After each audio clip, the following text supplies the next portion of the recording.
أعوذ بالله من الشيطان الرجيم. بسم الله الرحمن الرحيم. السلام عليكم ورحمة الله وبركاته.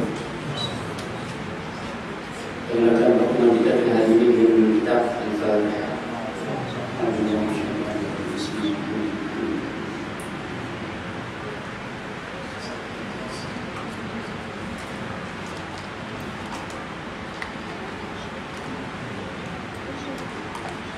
Bismillahirrahmanirrahim. Alhamdulillah wa kafa. Wassalatu wassalamu ala Rasulillah Mustafa wa ala alihi wa ashabihi wa ansarihi wa atba'ihi wa ahli millatihi wa man ihtada. Allahumma ja'al ma'ana hadha jam'an marhuma wa tafarraqna min ba'dihi tafarruqan ma'suma wa la hawla wa la quwwata illa billahil 'aliyyil 'azim. Amma ba'd. Alhamdulillah, kita akan syukuran kepada Allah Subhanahu wa taala. Petang yang ke-8 yang ke-12 1427 Hijrah. Kalau masih lagi mengenai Mesir, kita kedatangan kesihatan sama-sama berada dalam majlis tamu dalam keadaan cuaca panas. Dan dapat ada pilihan mudah-mudahan memang kita pada tengah hari ini atau petang ini ini bahagian barakah anayah daripada insya-Allah. Ayat ibu rahmat Allah Subhanahu wa taala boleh kerana punya Allah ni jarang orang sini punya saya punya kita makan juga punya Allah dia boleh kerana punya Allah ni sebenarnya waktu zuhur ni sebenarnya waktu maghrib tapi hari ini Allah Subhanahu wa taala himpunkan kita di dalam satu majlis, mudah-mudahan majlis tersebut ada manfaat insya-Allah. Jadi oleh kerana sekarang ini bukan waktu yang sesuai untuk menuntut ilmu, ada bukan waktu yang sesuai untuk kita bicara tentang tajuk-tajuk yang berat. Jadi insya-Allah waktu tengah hari ini saya nak bawa pada persoalan kita nak sebut tentang beberapa pesanan ulama tentang isu sebab-sebab yang mengundang kita cepat jatuh miskin. Pertama saya nak bawa pada ayat persoalan kita nak tengok pesanan-pesanan daripada orang alim, pesanan daripada para ulama, hatta ada beberapa pesanan daripada baginda Nabi SAW sendiri yang mana perkara-perkara yang dipesankan ini boleh membuatkan kita jatuh miskin. Maknanya kalau kita laksanakan perkara tersebut, kita cepat jatuh miskin, kita cepat dilanda kemiskinan, ataupun kita mudah jatuh miskin. Dan istilah jatuh miskin dia ada dua sudut. Kita dah dengar orang miskin, jatuh miskin, kita ni orang susah. Pokoknya dalam Islam, cara seseorang manusia jatuh miskin dua cara.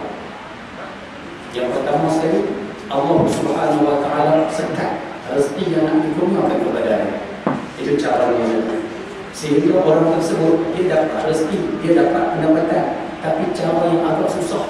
Dia kena bulu, dia teruk dulu, dia kena rumput, dia teruk dulu, baru dia dapat hasil tersebut. Orang tu kadang-kadang duduk saja dapat. Orang ni kadang-kadang tak buat apa pun dapat. Orang ni kadang-kadang kerja sikit je dapat hasil tu banyak. Kita buat banyak dapat sikit. Apa juga? Kita sendiri boleh jadi. Boleh lah insya-Allah. Itu yang pertama. Dan yang kedua, seseorang manusia itu boleh dikatakan jatuh miskin apabila Allah membuka kepadanya pintu miskin. Pintu miskin ini pintu apa Ustaz? Pintu yang menghabiskan apa yang kita peroleh. Itu bagi pintu miskin. Macam mana contoh pintu miskin Ustaz? Tadi poin yang pertama boleh faham cara rezeki manusia itu lambat sampai disebabkan Allah Subhanahu wa taala kerap ataupun anggukan rezeki itu datang pada kita. Dia dapat kepada kita melainkan selepas kita bersusah. Apa susah baru dapat. Itu satu cara. Cara yang kedua, Allah buka pintu miskin. Ataupun dalam doa kita ini Allah buka pintu bagi harta. Bagi mudah faham macam ni lah. Ayat yang di sini ada. Hari ini dapat gaji. Balik di rumah, tiba-tiba benda yang selalunya elok, tiba-tiba rosak. Waktu dapat gaji pula rosak. Waktu tak dapat, okey, dapat lagi rosak. Nah, sampai-sampai di rumah, isteri beritahu abang, ni ada bil apa atau abang sampai ni kena banyak 300 tau. Kita pula cakap, ambon, baru dapat bil dah, nak kena bayar. Dah kena masalah ni. TV selamanya elok, dia boleh tengok. Tiba-tiba bila ada duit, dia mulalah dia dapat panah ke, dia terbakar ke, dia cem ke. Yang mana menyebabkan kita kena keluarkan hasil kita tu untuk baiki dia. Kerana jadi, waktu ada duit, daya motor keras je. Waktu tak ada duit, okey, boleh gagal. Tapi bila ada duit, ada pecah. Yang ni rosak, yang ni jahanam, yang ni bingkuk. Pokoknya benda yang kita nak kena keluarkan, yang rosak, jahanam, bingkuk, pecah dan sebagainya, itulah yang disebut sebagai pintu miskin, pintu menghabiskan. Hari ini saya nak bawa kepada yang sekalian, kenapa pintu yang seolah-olah itu Tuhan buka pada kita. Satu. Yang kedua, kenapa rezeki kita seolah-olah dikerok. Kerok ni maksudnya ulun tu baru dapat. Tuhan yang mudah dapat, tapi kenapa kita susah sangat baru dapat. Boleh kita bagi sikit hari ini tengah hari ini kita bersuka sikit. Boleh lah, insyaAllah. Dan poin ataupun puncak yang saya ambil adalah seperti kepada dia orang tanya, Ustaz yang mengajar di ujung mana. Baik, kitab yang saya pegang sekarang ini merupakan satu kitab beradab. Kitab adab yang mana kitab ini dia mengusut ataupun menghimpunkan 50 adab dalam 50 adab. Yang mana kitab ini disusun oleh seorang syekh yang bernama Sayyid Muhammad Amin bin Idrus. Yang mana Sayyid Muhammad Amin ini dia ambil poin yang diajar oleh seorang ulama besar atas muka bumi pada hari ini, iaitu Al-Allamah Habib Zain bin Smith. Habib Zain bin Smith ini ulama besar yang masih ada sampai hari ini di kota Madinah Munawwarah. Beliau digelar Syafi'i Sahih, Syafi'i kecil, cukup pakar dalam bab fiqh mazhab Imam Syafi'i. Ada sampai sekarang. Saya umur dia 80 lebih kan. Saya pergi buka bawah ni sempat bertemu Imam Bilal, alhamdulillah, terus keturunan Nabi SAW, dan sangat pakar dalam bidang ini juga. Dan bila dia mengajar, anak murid yang himpun kembali ada-ada tersebut dan susun di dalam satu kitab. Kitab ni kalau saya Islam, saya Ustaz Mahathir Haji Chun akan mengajar kita. Dan satu kitab yang sangat menarik. Dalam kitab ni dia bicara tentang adab. Ayah-ayah bila makan, lepas makan kita colek gigi, congkir gigi. Kalau kita congkir dengan lidah kita sendiri, kita buang sisa makanan yang lekat dengan lidah kita sendiri, sunat kita telan balik makanan tersebut. Kalau congkir dengan lidah, telan balik. Tapi kalau congkir dengan pencongkir, sunat buang. Mana kita congkir, buang. Congkir, buang. Kalau dengan lidah, telan. Dia sebut dalam ini juga dia sebut adab telefon. Kita bila gunakan handphone antara satu adab kita nak fungsi. Ibu-ibu di belakang antara adab menggunakan telefon, ibu-ibu tidak boleh buka handset suami sesuatu.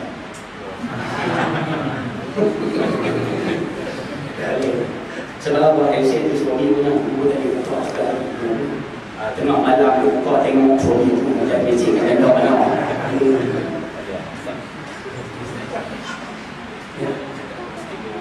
Cakap pasti dia bohong kan. Macam tu kena ada. Dan dia sebut dalam kita ni tak boleh. Sebab waktu hak orang lain. Walaupun Ustaz suami betul, walaupun suami punya ibu pun boleh ambil suka. Melainkan dengan kebenaran suami. Abang pinjam saya nak tengok isi kandungan dia, suami kata silakan. Oh boleh. Betul ada suami nak pergi kalau ni. Sama juga ayah-ayah di sini tak boleh juga bukan handset isteri kapal guna di situ. Ayah tu bagi ayah. Itu kita minta pakar-pakar dia doa insya-Allah. Dan dalam kitab ini juga dia susun kepada kita tentang bab kaya dan juga miskin. Dan di dalam kitab ini disebutkan tentang isu perkara-perkara yang menyebabkan kita cepat jatuh miskin. Dia sebut hampir 14. Jadi malam petang kita kongsi 14 ni insya-Allah. Kalau ada kesempatan saya kongsi pula cara nak bagi buah rezeki. Kalau ada, kalau tak ada, miskin bila kaya ada. Insya-Allah sambil-sambil melawak itu boleh memang insya-Allah dan serius. Insya-Allah. Baik. Para ulama menjelaskan ini, Pak, saya baca dulu yang penggan sambil kita minta. Insya-Allah saya rasa betul insya-Allah. Para ulama menjelaskan, ulama kita menerangkan kepada kita di antara perbuatan yang dapat menyebabkan seseorang itu mudah jatuh miskin, sebagaimana yang diriwayatkan daripada hadis Nabi SAW, ataupun nasihat daripada ulama-ulama terdahulu adalah seperti berikut. Baik. Di antara perkara yang cepat buat kita jatuh miskin, ada ambil daripada hadis Nabi SAW, ada yang diambil daripada pengalaman ulama-ulama soleh yang terdahulu dan dihimpunkan dalam kitab ini. Poin nombor satu, antara perkara yang cepat membuatkan orang jatuh miskin, nombor satu sekali, apabila dia tidak menjaga salat. Itu nombor satu. Apabila seseorang tidak menjaga salat, memang cepat jatuh miskin.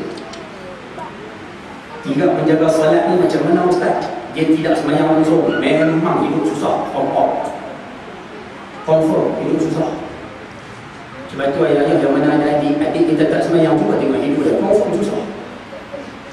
Tak ada lagi lah dalam sejarah orang tak sembahyang senang, melainkan orang kafir. Yang tu tak boleh. Sebab orang kafir ni memang Allah bagi kepada mereka kehidupan di muka bumi. Akhirat memang tidak ada kehidupan itu, kena siksa Allah.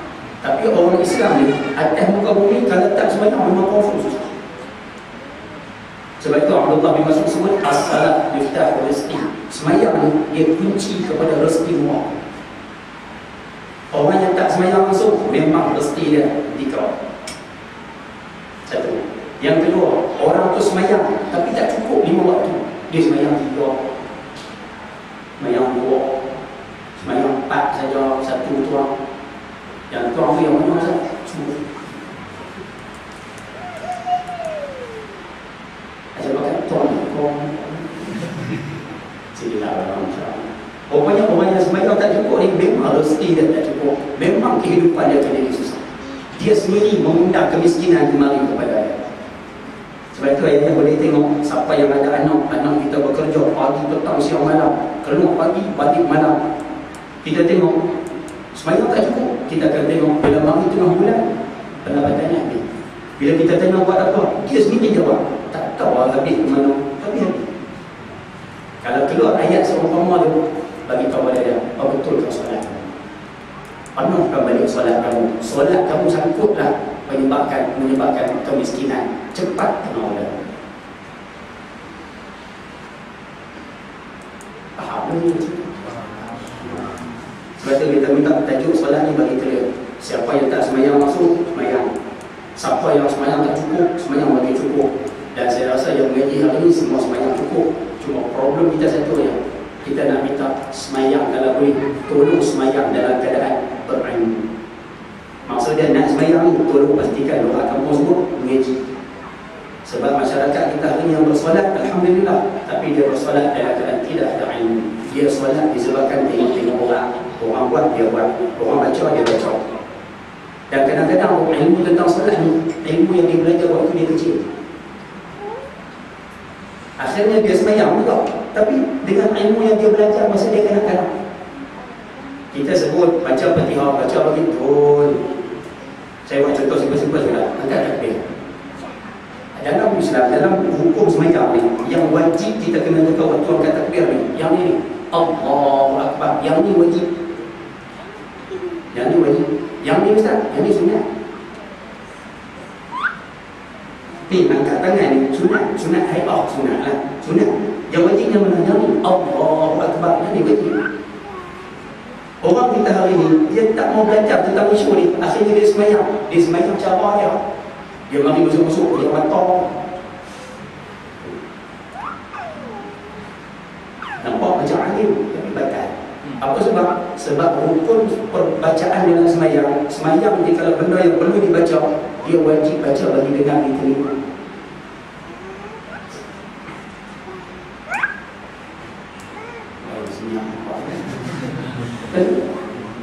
Tapi macam mana dia tak mau belajar, dia mau bunyi apa pun tak, tangan kan. Kita tengok macam tu wali. Padahal bukan tu wali, batal sembahyang. Orang perempuan sembahyang, kita minta keluarkan suara sikit, jangan duk sembahyang bunyi.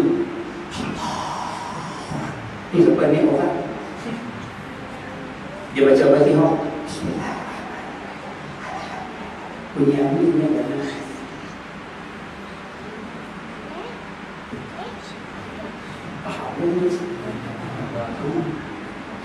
malam saya sebut di Putrajaya, mana sebut? Kalau tak sebut, saya sebut. Ayah yang mana sembahyang. boleh tak kita minta ni hutang baju ni boleh. Waktu ni tak ada, waktu ni tak ada masalah, buka sampai nampak bulu dalam tak ada masalah, itu suka sebab panas, tak ada masalah, takut kena stroke apa. Tapi kalau waktu semayang belum pakai wajib. Apa sebab? Masalahnya di sini. Bila kita solat dalam keadaan hutang tak pakai hutang, biar kosong macam tu aja. Waktu dia tu tak ada masalah, waktu rokok. Sebab orang lelaki bila dia pakai seluar ataupun kebelekat ni, dia akan pakai bawah pusat.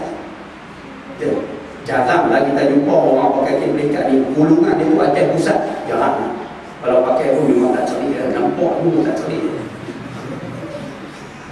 Semua pakai bawah pusat. Problem tu macam ni, bila dia rokok, kuala baju ni terbuka. Jadi orang boleh nampak aurat dia, bawah pusat tu boleh dilihat dari awal ini. Sedangkan aurat manusia ni, dia batal bila boleh dilihat daripada atas, belakang, depan, kanan, kiri. Semua ni membatalkan solat. Sebab aurat kita terbuka daripada arah yang saya sebut tadi. Satu apa dia tak ada? Satu. Apa dia Ustaz? Bawah ke atas, itu tak ada. Bawah ke atas ni macam mana Ustaz? Macam ni. Ayahnya balik kampung, ayahnya lalu orang tulis sebuah surau.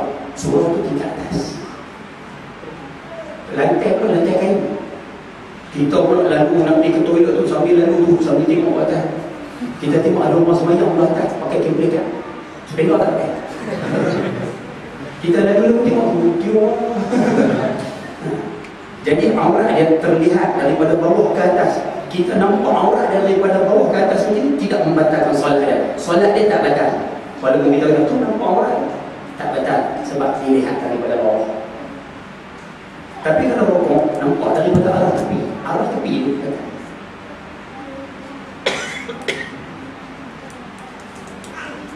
Faham? Ibu-ibu di belakang, bila sujud pastikan jangan sujud di atas telekung sendiri. Sujud atas telekung sendiri batal.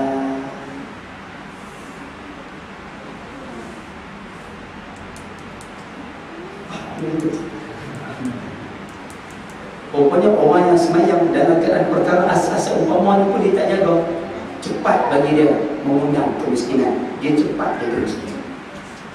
Sebab itu saya pesan sekali lagi hari ini, ayah-ayah, ibu-ibu yang mana ada masalah sama ada yang pertama sekali masalah kewangan. Siapa yang ada masalah tak ada kewangan tapi dia ada masalah kesihatan, sampai satu tahap banyak harta benda dia dihabiskan untuk kesihatan dia. Ataupun ada masalah anak yang mana anak tu pun bukan setakat mendatangkan masalah pada dia, harta dia pun habis untuk anak tersebut. Siapa yang ada problem macam ni, cuba cek balik solat kita. Itu sahaja.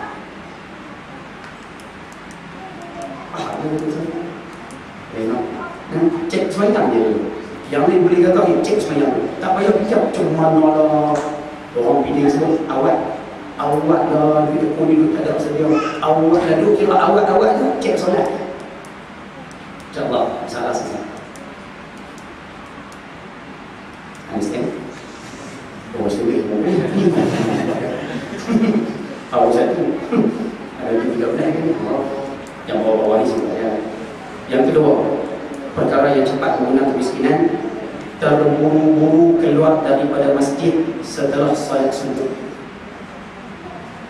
Terburu-buru keluar daripada masjid setelah solat subuh. Selepas sembahyang subuh, lepas bagi salam tu, diri pun tidak, zikir pun tidak, duduk di tempat solat pun tidak, apa pun tidak. Lepas bagi salam tu, pergi balik. Ustaz, saya balik ada urusan misalnya, pengarang kita tambah, kecuali jika terdapat uzur. Maksud dari sini, kalau ada urusan tak apa, perdalah balik tu. Kalau ada urusan tak apa, lepas sembahyang subuh tu terus balik. Kalau ada urusan sekolah, kerja, anak nak pergi mengaji, kemudian isteri nak pergi market, memang perlu kena pergi segera. Kalau jenis macam tu tak ada masalah. Yang disebutkan di sini, dia tak ada urusan apa. Lepas bagi salam, terus balik sebab nak sambung lena. Agni ada. Ada apa? Ada apa? Okey, Rasulullah. Ibu-ibu di belakang, hati-hati nak lepas bagi salam, jangan tidur. Jangan tarik pandang, tidur atas redor macam tu. Kalau boleh diri dulu, zikir dulu, doa dulu, kemudian buat jalan. Selepas waktu subuh nak tidur, tidurlah.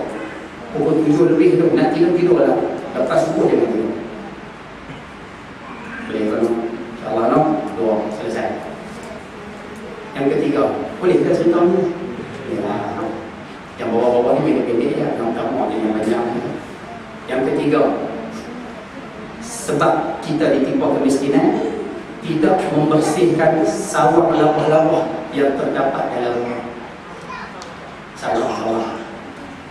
Rupanya siapa-siapa yang membiarkan sawang banyak dalam rumah, dekat shilling penuh sawang, belakang TV ada sawang, bawah kursi, bawah meja makan ada sawang, bawah meja depan pun ada sawang. Kira pergi mana pun sawang banyak. Rupanya jenis orang yang simpan sawang ni, dia cepat mengundang miskin. Pasal orang tua dulu kita suruh cuci sawang, bukan saja orang tua dulu kita mengaji. Dan poin ni ada dalam kitab yang lain, antara kitab asas. Kalau tak silap saya, isu-isu seumpama ni lah ada dalam kitab Allah SWT, Ta'lim Fiqariqi Ta'allum, kitab karangan Imam Zawluji. Kitab yang perlu dipelajari, yang mula-mula perlu dipelajari oleh orang Islam sebelum dia mengaji. Pasal kitab tu bicara tentang adab kita nak mengaji, akhlak kita waktu nak menuntut ilmu. Sebelum nak menuntut ilmu nak kena buat apa, waktu menuntut ilmu nak kena buat apa, selepas menuntut ilmu nak kena buat apa, adab dengan guru macam mana, adab dengan kitab macam mana, adab dengan kawan macam mana, makan minum kena jaga macam mana. Dia ulang dari kitab tu. Dan tak silap saya dalam tu ada disebutkan tentang isu-isu macam ni. Sebab itu ayah-ayah kalau boleh balik lagi tengok sawang banyak dalam rumah, sapu. Boleh tak? InsyaAllah mudah-mudahan 3. Yang keempat, InsyaAllah. Dan yang keempat, mengeringkan air yang terdapat di wajah. Mengeringkan air yang terdapat di wajah dengan kain baju yang sedang dipakai. Mengeringkan air yang ada di wajah manusia ni dengan pakaian yang sedang dipakai. Contohnya macam mana Ustaz? Macam ni, nak bagi senang faham. Ayah ambil wudu. Selesai ambil wudu ni, kadang-kadang dengan baju pun.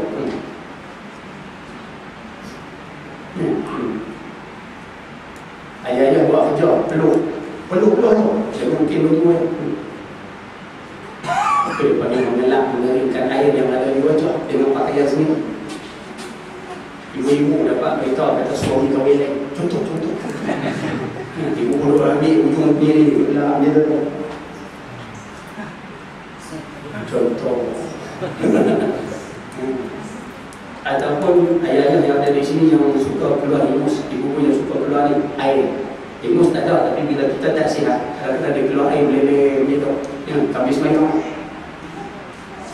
Pokoknya dia cepat menggunakan kemiskinan. Sebab itu sunat pakai mandi, sapukan semua. Ada kalau ada standby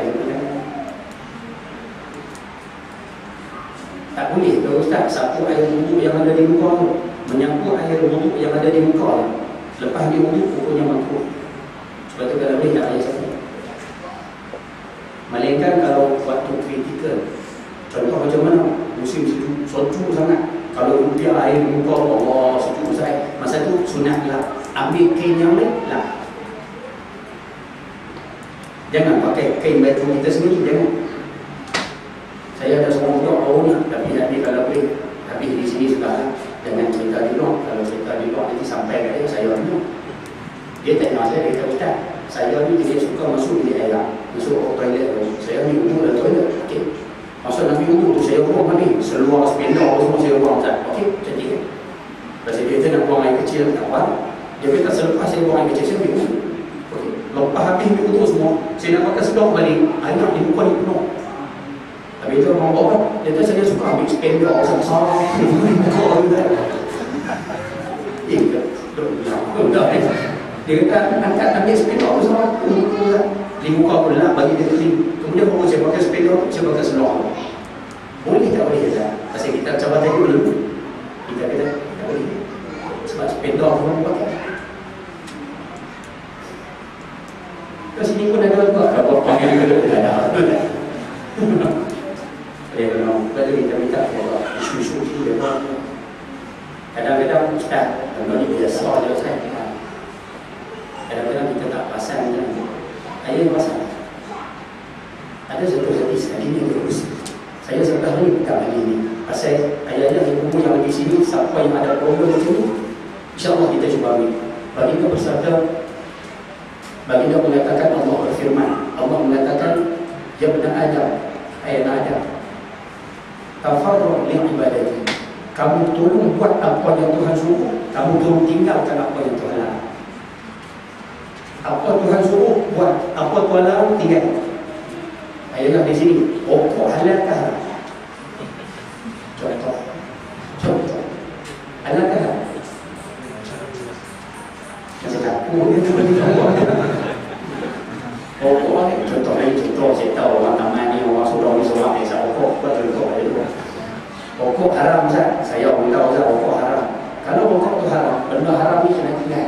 Allah kata, buat apa yang aku suruh, tinggal apa yang aku larang. Apa aku larang, tinggal. Rupanya Allah Subhanahu Wa Taala sebut di hujung hadis tu, Allah kata aku akan bagi kepada kamu dua perkara mahal yang setiap orang no. Apa dia? Yang pertama, atau Allah sebut, amlakan sadraka dengan aku jadikan hati kamu tenang. Apa maksud tenang? Maksud tenang di sini, Allah jadikan masalah yang ada di keliling kita tu selesai. Ada masalah, selesai. Ada problem, selesai. Ada benda, benda tersebut tidak menjadikan kita tu sebagai satu masalah. Kita tak gaduh fikirkan satu masalah. Allah tolong selesaikan masalah yang ada di keliling kita. Allah bagi kita isteri kita dengar cakap sekali je. Kalau bangkang pun bangkang sikit-sikit. Jadi kita tak selalu dapat isteri macam ni. Hati tenang. Allah bagi anak tu mengaji sekolah biasa. Tapi balik abang kerja perang. Abang semayang lagi, dah biaya. Dia masuk bilik yang mana? Dia jadi begitu. Kita pergi tempat kerja pun, Allah dapat bos. Boleh lah, alhamdulillah lah. Bos tanya pula, Tony naik gaji tak? Bos tanya. Kita kata kalau tak naik, saya terima. Tapi kalau naik bagi-bagi, tak apa, Tony saya bagi bos, gaji naik, bonus mesti berjumpa. Kita kalau dapat bos macam tu, nanti tenang. Pokoknya orang yang ikut perintah Tuhan, tinggal larangan Tuhan, Tuhan akan bagi macam tu. Jadi hati kita kena. Satu. Yang kedua, wa'asudda faqraka. Siapa buat apa Tuhan suruh, tinggal apa Tuhan larang, nikmat nombor dua Tuhan bagi. Allah kata, aku tutup pintu kemiskinan. Pintu yang berhabis harta tu Tuhan tutup. Kita dapat, contoh, kita dapat gaji, ayah betul tak macam. Contoh macam tu lah, bagi senang faham.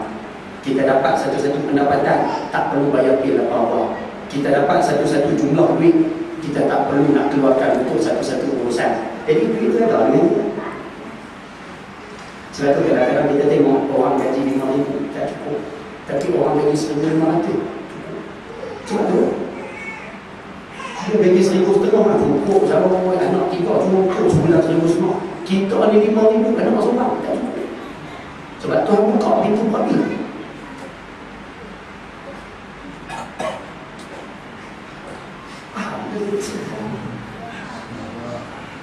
Dia baru minta maaf cakap kampung, cerita jalan kampung ni. Pleno. Tapi hadis itu Nabi sebut, siapa yang lawan perintah aku, Allah kata aku suruh tak nak buat, lawan. Aku lawan, langgar juga. Allah kata malatu sadraka syughlan. Nombor satu, aku akan buat kamu sabuk sentiasa dengan pelbagai masalah. Satu, itu Tuhan buat. Sebab tu ayah boleh tengok anak kita kalau kata dia langgar perintah Tuhan, simple bila bicara. Kalau kata dia tak semayang, cuba tengok. Dari sulit memang masalah. Cuba tengok dia dengan kawan, dia dengan di tempat kerja. Selalu balik ada cerita yang tak enak untuk dia. Mesti ada orang. Tuhan bagi dia sebab itu dia. Ini macam tu. Walaupun hati serabut, tapi Tuhan tambah lagi di dunia tu. Wala asudda faqraka. Tapi pintu yang nak menghabiskan harta kamu, Tuhan kata, aku tak tutup, aku biarkan terbuka. Maknanya dalam keadaan hati serabut, yang nak berhabis itu banyak juga. Isteri minta, anak minta, ni minta, itu minta. Allah, dah lah serabut dengan macam-macam masalah. Pokok ni tu minta orang. Tak faham. Turun-turun daripada flat, tengok-tengok siapa bocor kayu orang tua lah dah masalah orang keliling diri dia dah. Tiba-tiba orang tanya betul dia orang tendang motor asal macam nak menang, asal nak cari bangunan, ada mari dia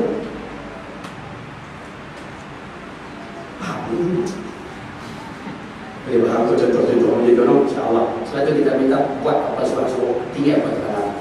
Dan di antaranya bab mengeringkan air ni kita buat ni nasihat daripada alim ulama. Nombor 5, yang ni saya rasa orang tangan ni banyak buat, minta tolong berhenti dengan buat. Yang kelima apa?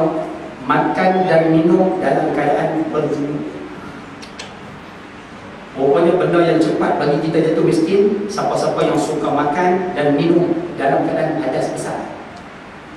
Dia bersama dengan suami dia bersama dengan isteri dia, lepas bersama tak mau mandi, dia pergi di dapur, dia minum air, makan nasi, ajak dia makan di kedai tomyam dulu, mandi tak mau. Jenis itu tu. Pokoknya perbuatan macam tu, dia cepat menggunakan isteri.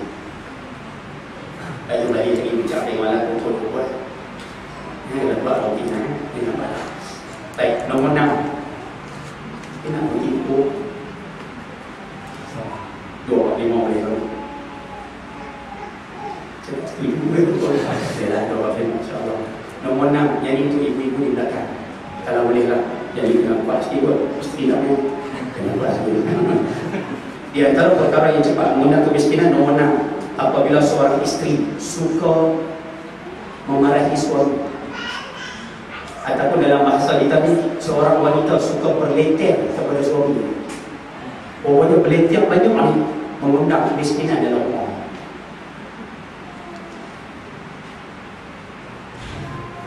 Macam berleter dalam rumah. Sebab itu kalau boleh, ibu-ibu di belakang boleh tak kita minta kurang sikit berleter. Boleh.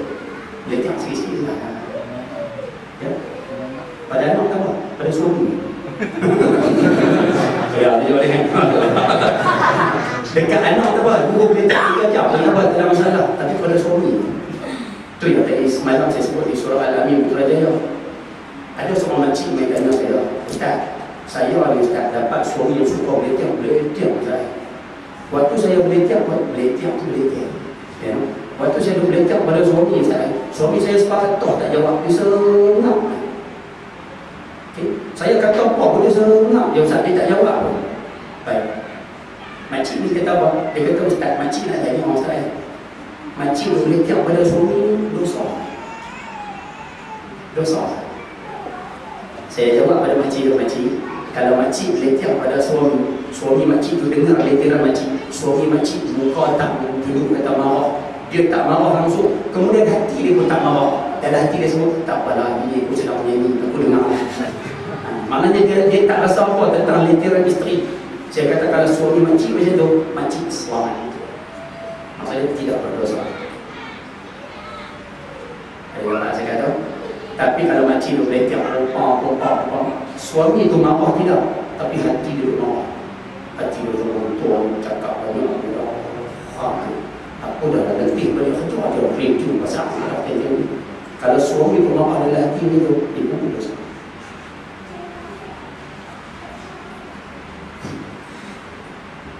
Saya bermawak dulu.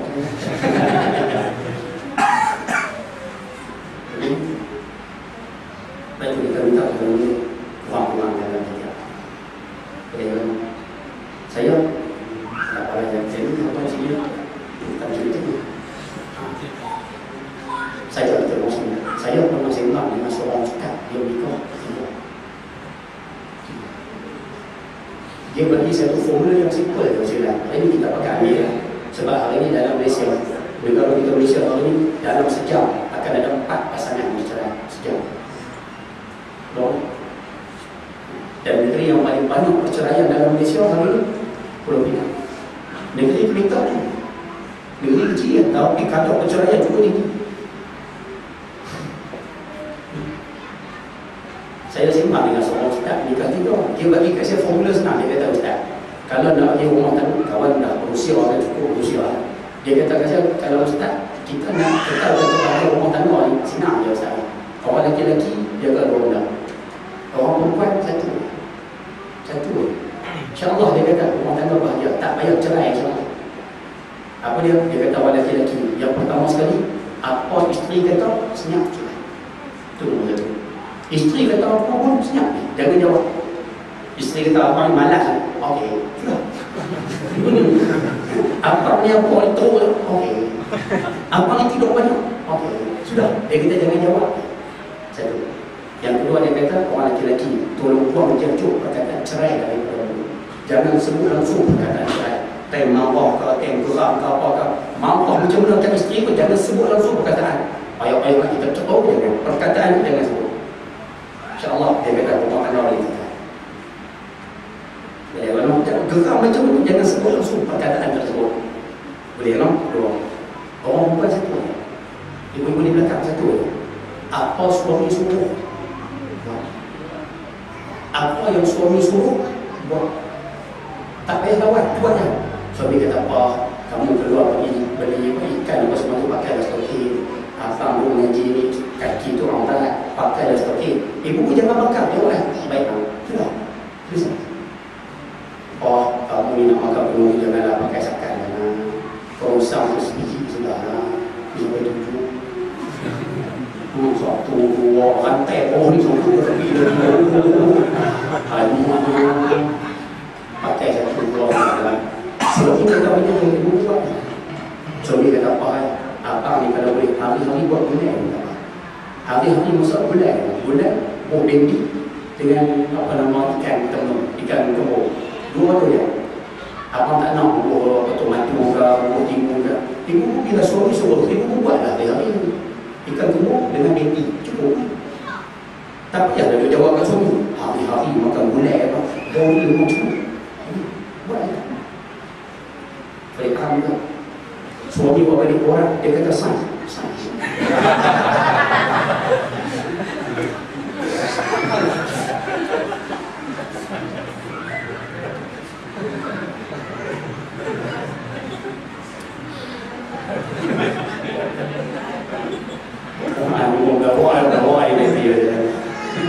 Yang itu tak payah lah. Tapi kita nak sebut dalam bahasa mudahnya, apa yang suami suruh buat, insyaAllah kehidupan kita jadi bahagia.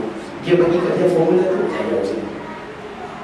Kalau tak boleh, kita pakai ayah-ayah okey lah, tak ada masalah. Cuma ambil ilmu ni, kita bagi tahu, maklumkan kepada anak-anak kita yang orang kami. Ayah-ayah maklum pada anak lelaki, ibu maklum pada anak perempuan yang berkahwin. Sebab anak-anak muda ni, dia buat kehilangan ilmu yang seumpama.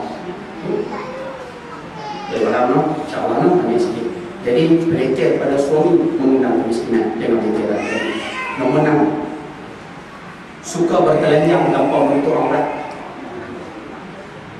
Dia suka duduk dalam rumah, dia suka bertelanjang. Maksudnya dia tak mau pakai pakaian.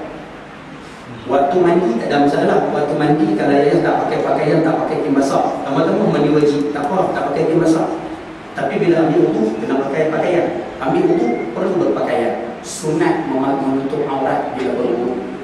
Satu pandangan lagi, wajib menutup aurat ketika mana berwudu. Mandi, tak apa, cowboy pun tak apa. Cowboy itu maknanya cowboy lah, tak apa. Tapi bila ambil wudu, pakai kain pelikat ataupun kain basah, ataupun pakai kain tuala, boleh, selesai. Tapi kita nak cara ni, bertelanjang dalam rumah ni, maksud dia, ada setengah orang, dia mandi, dia tak mau bawa kain tuala. Dia biarkan kain tuala tuduk sapu dekat pintu. Habis dia mandi, dia boleh keluar lah tak bawa kain pada beg yang gede beg itu lah. Jadi siapa yang dia buat panggil tu? Nanti dia lah. Itu belah dia buat dah. Dia boleh tak dia tak kisah. Dia duduk dalam rumah main dengan cuaca panas ni, baju tak pakai dah. Terus serempak kain pelikat sampai dia tutup di tempat tu saja. Tengok dia pelikat. Jangan minta jaga aurat. Sebab suka mendekatkan aurat ni akan membuatkan kemiskinan cepat kemudian. Orang lelaki-lelaki niat simpan dia pergi mana-mana ni. Pasal orang lelaki-lelaki ni banyak salah faham isu. Orang perempuan sekali saya kata, lalu kata orang lelaki. Aurat orang lelaki, dia simpan nombor 1. Ayat bila bersama dengan isteri, duduk dengan isteri tak ada aurat, tak ada masalah. Memang tak ada aurat. Dengan isteri sendiri, isteri orang ada aurat, isteri sendiri tak ada aurat. 1. Apabila ayah-ayah duduk berseorangan, duduk seorang-seorang, kalau duduk seorang-seorang, aurat dia apa? Kita kena tutup anggota depan dengan belakang. kena tutup aurat yang perlu kita tutup bila pada seorang ni. Paling mudah kita sebut kena pakai spanduk, itu paling senang. Boleh? Bila duduk dengan mahram, bila orang lelaki duduk dengan lelaki, sama-sama lelaki, ataupun dengan perempuan yang dia tak boleh kahwin, mak dia, anak perempuan dia, adik dia, adik perempuan dia, bila bersama dengan perempuan yang macam ni, aurat dia pusat sampai lutut. Pusat sampai lutut yang selalu kita tahu, pusat sampai lutut. Semayang pusat sampai lutut. Yang selalu masyarakat kita tak perasan, ayah-ayah bila bersama dengan perempuan yang kita boleh kahwin, jadi dulu rumah flat macam ni. Rumah flat dia koridor ada. Kadang-kadang orang lelaki dia suka duduk di koridor dalam keadaan pakai duit. Sedangkan aurat orang lelaki bila duduk di kawasan yang ada perempuan yang dia boleh kahwin, isteri orang, anak dara orang, janda orang dan sebagainya, kan dia boleh kahwin tu. Bila duduk dengan perempuan macam ni, aurat orang lelaki ni seluruh tubuh badan. Paling kurang dia kena pakai baju dan juga seluar yang tutup sampai ke kaki, sampai ke betis. Tapi hari orang lelaki, orang banyak tak perasan. Dia duduk dekat koridor sambil duduk buat betul dia basuh semua. Isteri orang lalu dia pakai tablet kat tu, bulung sombong. Sambil ayat kapak tadi mati lah. Dia duduk betul dia basuh dalam keadaan baju pun tak pakai. Kalau ayah-ayah yang mana ada anak lelaki, jadi saya sebut lah, orang lelaki kalau duduk dengan perempuan yang dia boleh kahwin, dia tak boleh kahwin, itu dalam aurat dia pusat sampai itu.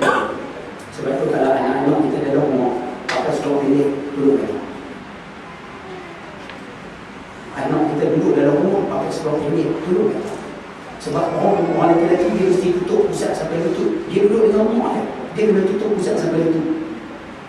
Tengok-tengok orang seluar pendek kan, boxer tu gede-gede dalam rumah, perlu kata. Sebab perbuatan macam tu akan menarik keberkatan daripada rumah kita. Rumah kita hilang. Saya kata maaf. Saya faham sekarang. Ibu-ibu di belakang sama juga minta maaf. Saya kata saya kasar. Ibu-ibu lepas mandi boleh tak? Ibu-ibu pergi kedai boleh tak sambil tolong besar sikit? Sebab orang perempuan kadang-kadang dia suka pakai lepas mandi, dia pakai tolong, tapi tolong dia tutup belakang.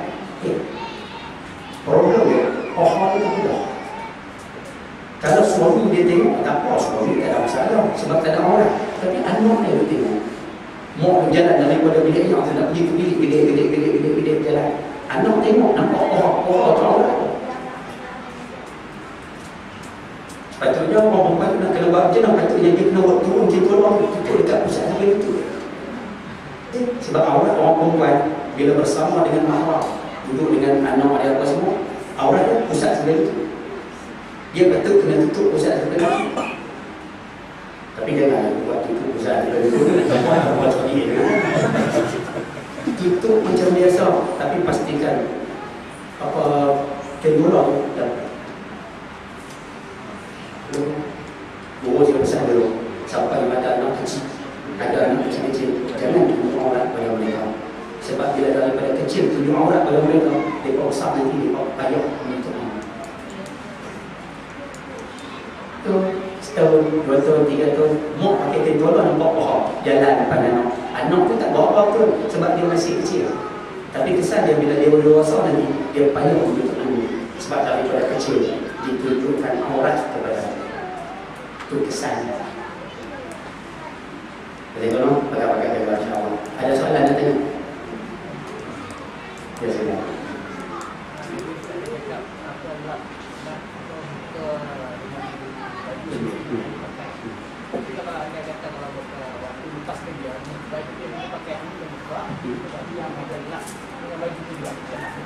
Tapi dia tak pakai. Tak pakai tak pakai. Yang kita tak apa yang kita tak salah. Jadi dia tu kan, dia bekerja, dia buang baju dia habis semua, kemudian dia ambil baju tersebut dia lap. Selepas lap dia tak pakai dah. Yang tu tak pakai. Yang isu yang kita bicara ni dia lap, kemudian dia masih boleh pakai pakaian tersebut. Macam ibu-ibu, budak kecil lagi mus. Buat tengok orang perempuan banyak buat apa. Dia kadang-kadang dia sekarang dia ambil baju anak. Bisa pergi. Kalau boleh, buang boleh. Jangan pergi. Faham pun sih. Ya, nak insyaAllah. Terlalu. Sembayang kan. Dia ni kan.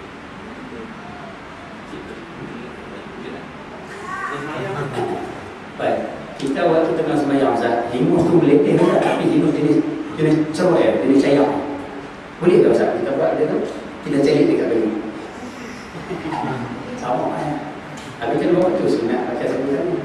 Selalu pakai dengan sapu tangan, ambil buat. Boleh. Batal umur tak. Sebab saya tidak. Boleh. Boleh, insyaAllah selesai. Nombor 8. Yang ni sama Macam tadi juga. Yang Ini ni sama-sama orang sini tak baru insyaAllah. Tidur dalam keadaan telanjang itu cepat mengurangi kemiskinan. Jadi saya tak boleh tidur tanpa pakaian. Sebab tu nak tidur pakai sesuatu sebagai pakaian.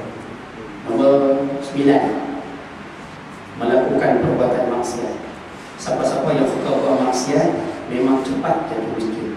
Siapa-siapa suka buat dosa memang cepat jatuh miskin. Ibu-ibu suka mengumpat petang-petang. Dua petang-petang tu duduk sembang saya dulu kan, tunjukkan level itu. Contoh. Kemudian dah cerita tu kita ulas tentang kawan ni, ulas tentang orang ni, ulas tentang orang ni, ulas tentang orang ni dia bagi mengumpat. Pokoknya mengumpat ni dia cepat mengundang di sini. Dia dapat saya kata no, insyaAllah no, maka perbuatan dosa cepat jatuh miskin. Nombor 10. Yang ni saya rasa akan buat ya, no? Menyapu sampah di dalam rumah pada waktu malam. Pokoknya perbuatan menyapu sampah di dalam rumah pada waktu malam. Sebab itu kalau boleh jangan pastikan isteri kita jangan sapu sampah dalam rumah waktu malam ni. Waktu siang tak. Kalau kita makan nasi di tempat tersebut, tempat tu nasi tumpah, sapu di tempat tersebut tak apa, sapu tempat tu je. Daripada rumah tamu tak payah sapu. Kalau mahu sapu lah macam mana? Tak sapu tu pun sapu. Tak ada macam mana. Baik, nombor 11. Terlalu banyak tidur. Pokoknya mengundang kemiskinan. Lepas subuh tidur, lepas zuhur tidur, lepas asar tidur, dalam tuyuh pun tidur. Contoh. Pokoknya cepat mengundang kemiskinan. Antara 3 waktu kalau boleh tolong hati-hati dan jangan tidur 3 waktu. Yang pertama lepas subuh jangan tidur. Jangan tidur lepas subuh. Yang kedua lepas asar jangan tidur. Yang ketiga lepas maghrib jangan tidur. Mengantuk macam mana pun tahan Ustaz. Masuk isyak tidur. Habis tu Ustaz, kalau waktu tu tak boleh tidur, waktu yang terbaik untuk tidur lepas isyak. Lepas isyak. Dan juga sebelum zuhur. Memang kita memakai dulu. Okey, selesai. Nombor 12. Memakai sikat yang rosak. Contoh sikat rosak, contoh dulu besar. Kalau sikat yang mana gigi dan patah, kenapa? Allah Alam ni pesanan ulama-ulama kita dahulu hasil pengalaman mereka. Sikat yang patah jangan pakai. Tadi saya tengok sikat anak patah tak patah jangan guna. Ibu-ibu balik tengok sikat putu ada ni tak sikat putu? Kalau ada tengok gigi patah jangan pakai. Beli sikat baru. Ada yang jenis kaki smart, ini orang smart saja. Jenis pakai sikat yang bulat. Tiba tengok gigi patah atau tidak.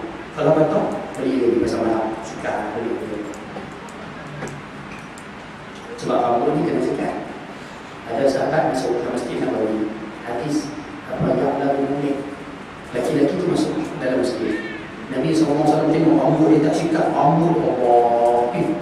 Macam orang begitu. Bagi dia tengok fahsyah dan Nabi bagi isyarat pada suruh balik sikat rambut. Allah tu balik sikat rambut datang semula ke masjid Nabawi. Bagi dia tengok laki-laki ni, bagi dia kata alaysa hadha khairan. Nabi kata kan macam ni elok, kan macam ni lagi bagus. Daripada tadi tu kamu datang, rambut kamu tu tak kena syaitan. Kan bagus macam ni. Daripada tadi rambut datang semua setan ni. Bagi kita menyamakan orang yang tidak meluruskan rambut seorang syaitan.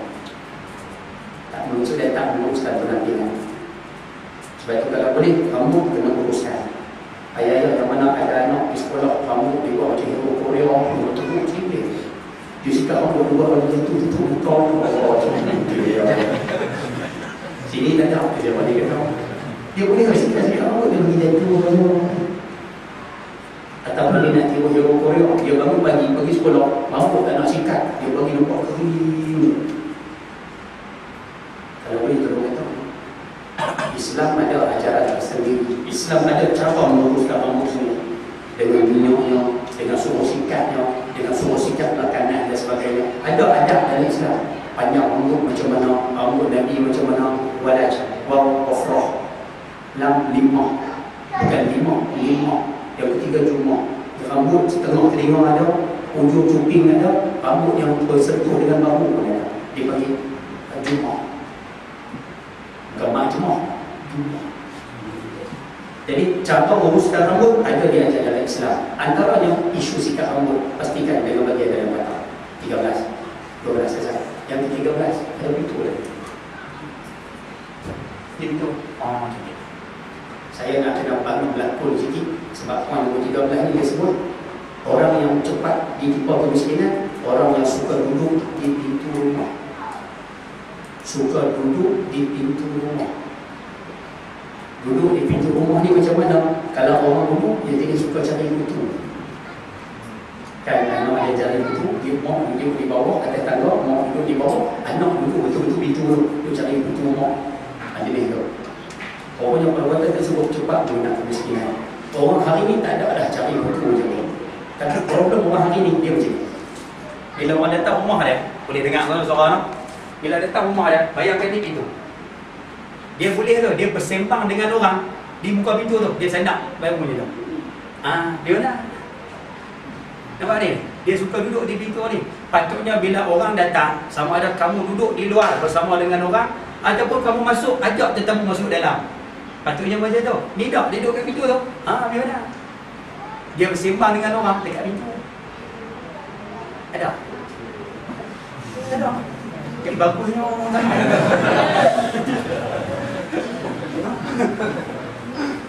Kalau boleh macam ni jangan buat dalam sini. Itu adab kita bila orang datang ke rumah.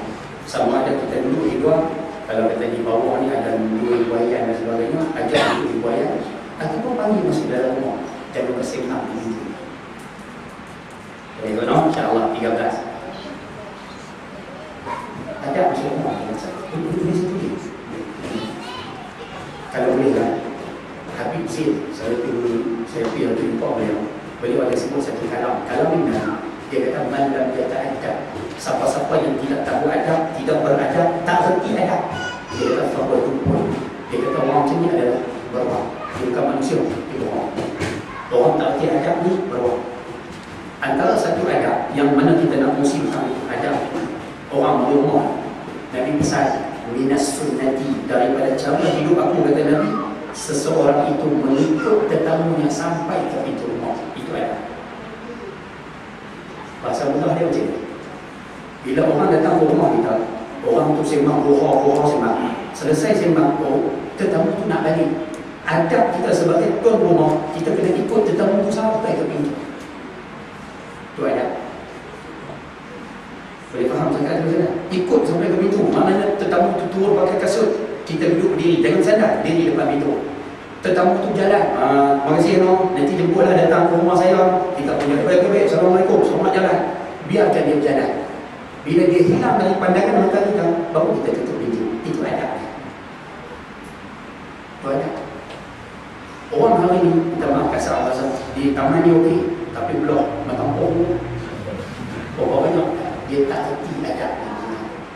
Orang datang ke rumah dia, tetamu tu nak balik, dia sambil duduk atas kursi dia. Dia dah jalan selamat jalan.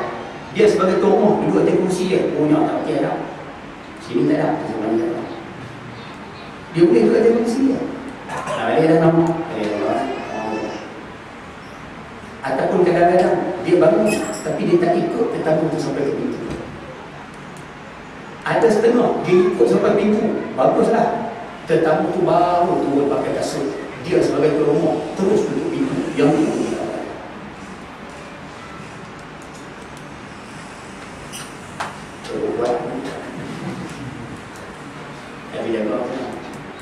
Sama juga saya jamaah anak saya tak minta orang untuk saya orang, tapi ilmu ni kita bagi untuk dipakai.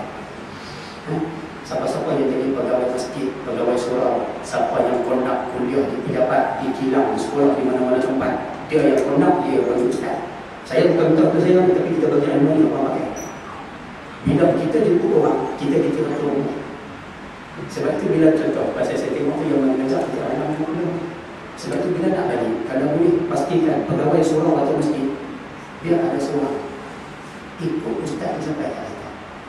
Saya bukan minta untuk saya, tapi adab ni kita jaga. Ikut sampai ke kita. Kalau pengurusi boleh, pengurusi. Kalau pengurusi tak sempat, panggil seorang miliki, ikut sampai kita. Biar ustaz tu masuk dalam kereta, ustaz tu berbawa pergi. Seorang tu ustaz, selamat jalan. Pegawai tu sebab. Sebab kita tahu. Dia tahu macam walaupun benda ni nampak kecil, tapi dia isu besar sebenarnya. Ada setengah tempat kita pergi, KL tak ada. Kita ada di kuliah, kita tengok ustaz tu jalan belum sama-sama ni. Gawai masjid, mungkin lagi. Dia kira dia tu dah lah, kamu pengurusi ikut lah ustaz tu balik. Dah, pengurusi silau ni. Orang yang kita boleh malam. Sebab tu, pengurusi ikut. KL tak ada, belum bina banyak. Ustaz tu dah lah, semua kita tengok, kita yang datang lagi, kita tengok. Sebab tu kita minta tengok semua.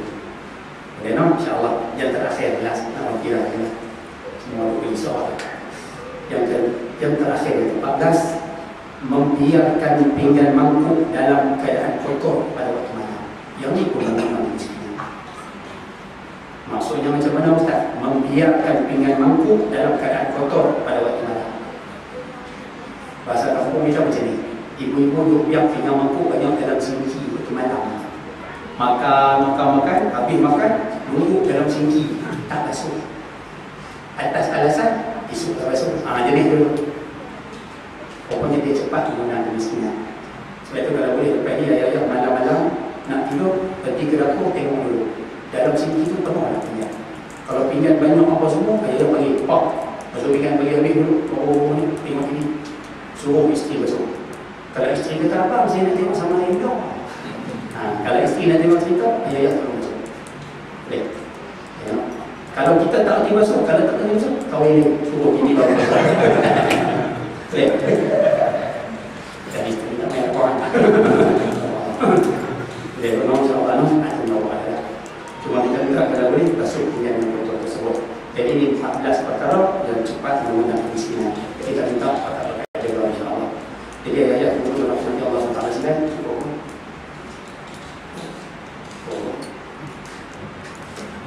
Nak kan? Saya nak lagi.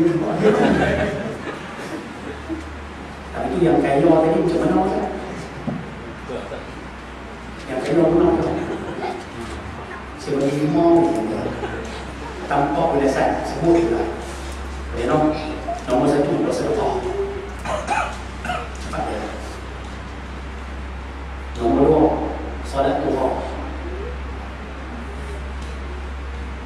Nombor 3 membaca Waqiah di malam hari.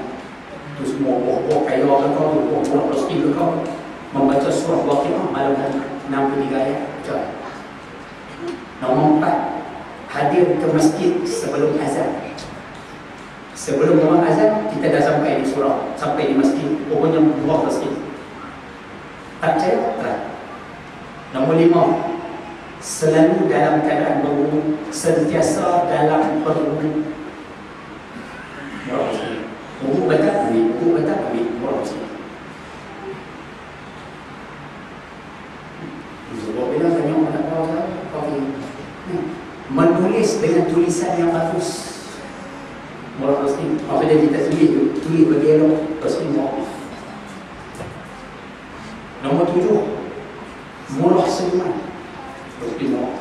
Maksudnya orang semua bini marah, murah pasti. Nombor 8, memulakan kerja pada waktu pagi. Murah rezeki. Nombor 9, nombor 9, menyapu halaman depan rumah. Rumah, bahasa budak sini kalau kata dia rumah flat, koridor. Pokoknya suka sapu di koridor, murah rezeki. Kita sapu dalam rumah, depan koridor, kita tak pernah cuci depan koridor, murah rezeki. Nombor 10, mencuci pinggan mangkuk yang kotor sebelum tidur. Nak macam tadi juga, cuci pinggan mangkuk yang kotor sebelum tidur. Nombor 11, banyakkan istighfar, murah rezeki. Minta ampun, istighfar, minta ampun. Rezeki memang murah rezeki, insya-Allah. Nak bagi jaminan tidak, tapi insya-Allah rezeki memang murah. Siapa banyak istighfar. Nombor 12, membaca ayat kursi dan surah Al-Ikhlas ketika masuk rumah. Ketika masuk ke dalam rumah, kita baca ayat kursi sekali, baca surah Qul Huwallahu Ahad sekali. Setiap kali balik baca, insya-Allah rezeki murah. Maksudnya buka pintu, Assalamualaikum. Buka pintu, Allahu la ilaha illallah la ilaha. Baca kami. Habis tu Qul Huwallahu Ahad, Allahu Samad sampai habis. Wa lam yakul lahu kufuwan ahad. Insya-Allah rezeki murah. Ya. Setiap hari macam tu. Boleh nak? InsyaAllah. Pokok 12. Yang terakhir, melakukan salat qabliyah subuh dan witir di rumah. Azan subuh, lepas azan kita sembahyang qabliyah subuh 2 rakaat, kita sembahyang di rumah. Selalu kita berdatang sembahyang di masjid, di surau, sembahyang di rumah dulu. Habis 2 rakaat qabliyah subuh, baru datang ke surau untuk sembahyang subuh berjamaah. Pokoknya nak pun buat rezeki. Ya, muazzin tahu bayar, muazzin tahu bayar, tapi dia dapat bahagia dia, rosak dia bahagia, bagi orang datang sembahyang. Muazzin sembahyang di sini lah, tapi kalau boleh sembahyang di rumah dulu, baru datang saya surau. Ustaz, saya sampai surau, orang tak sembahyang subuh lagi, boleh tak saya nak buat sembahyang yang lain dulu? Ustaz, sila. Ni taubatkan 2 rakaat. Orang lain sembahyang qabliyah subuh, kita sembahyang taubat. Qabliyah dah buat di rumah. Dan setelah witir buat di rumah, insya-Allah rezeki murah. Boleh benar, insya-Allah. Jadi itu di antara beberapa perkara yang membuatkan rezeki kita murah, insya-Allah. Mudah-mudahan sama-sama dapat amalkan dalam kehidupan. Ayat yang rahmat Allah SWT, satu pesanan orang alim saja saya bagi dia. Apa muhasabah sikit ya. Ulama menyatakan min alamati al-iqrati bi-dzunub. Di antara tanda manusia itu dosa dia banyak. Tanda manusia itu banyak dosa, ada syarh as-sadri, hatinya tak dicerahkan. Bahasa kampung kita sebut dia payah, dia malas, dia segan, dia balong, dia tak nak, dia cukup benci 2 perkara. Yang pertama sekali, siang bin nahar, dia cukup susah untuk puasa siang hari, puasa sunat. Itu tanda dosa banyak. Kita ajak puasa isteri, abang esok kita puasa sunat ajak. Nanti tak apa nanti. Dia segan. Ataupun dia puasa tak pagi tu, kawan kuat, dia boleh makan, puasa sunat je. Dia boleh tu, buka puasa tu. Sebab dia memang segan nak puasa tu. Itu tanda dosa banyak, cuma tak pasal. Yang kedua, waqiyam minah, waqiyam bilail. Dia payah bangun malam semalam tadi. Dia jaga pukul 2 nak bangun bangun tahajud, berat. Dia jaga pukul 5 nak bangun tahajud, berat. Dia boleh bangun tengok bola Champions League, Real Madrid lawan Benfica, boleh tu 2 jam, tapi 2 rakaat tak boleh. Dia bangun dalam toilet tu semalam 3 kali. Kawan kena uji mana? 3 kali kencing, tapi sekali pun tak boleh nak ambil dia semayang 2 rakaat. Dia malas. Itu tanda dosa banyak, cuma tak pasal. Dan dosa banyak inilah salah satu penyebab rezeki kita di bawah. Boleh faham zakat tu? Sebab itu kita minta pakar-pakar ahli manfaat, insya-Allah. Jadi saya rasa cukup sekali itu untuk dengan ahli muslim.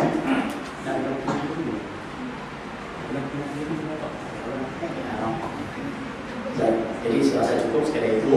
Saya ucapkan terima kasih banyak-banyak sudah jemput ke surau. Terima kasih atas perhatian. Yang kedua, saya ucapkan terima kasih banyak-banyak sebab